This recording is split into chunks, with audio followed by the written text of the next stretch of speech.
Welcome to Investment News. I'm Greg Greenberg, reporting live from the Schwab Impact Conference in Denver. I'm here with Dr. Michael Hunstad.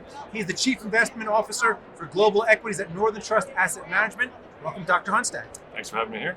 Okay, so you spoke earlier at Schwab Impact about compensated risk versus uncompensated risk.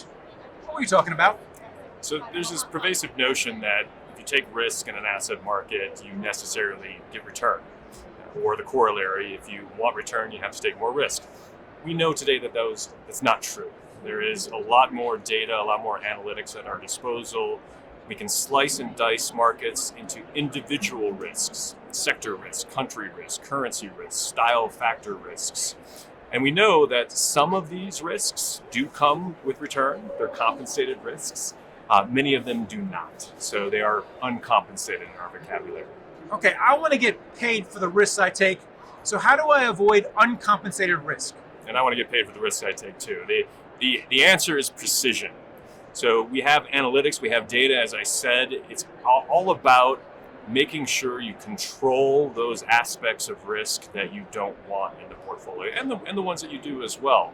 But it's really about technology and how you can employ that technology. Instead of just controlling your market exposure, you need to control your exposure to potentially hundreds of different risks. So being precise is the way to go.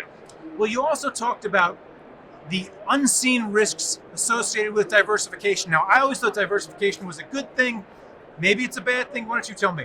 Yeah, it's another rule of thumb that we're sort of challenging. Diversification is a great thing, but only if you're diversifying away uncompensated risks. If you're diversifying away the stuff that you want, or the stuff that you want to keep, the compensated risks, then you're doing yourself a disservice. So we have to differentiate between those two, and there is a good diversification and a bad diversification. And we have to make sure to understand the difference between the two.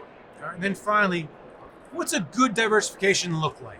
Because I want to make some money, and you can make money through concentration. Yeah, good diversification is, and you make a great point. Good diversification means you have enough securities in your portfolio to express your view, whether that's on a sector or a style factor, or on quality, on low volatility, but not so many in the portfolio that you are too diffuse, effectively. So you want to make sure you get what you're trying to get at the end of the day, and that's tough to do, and that's also a technology consideration.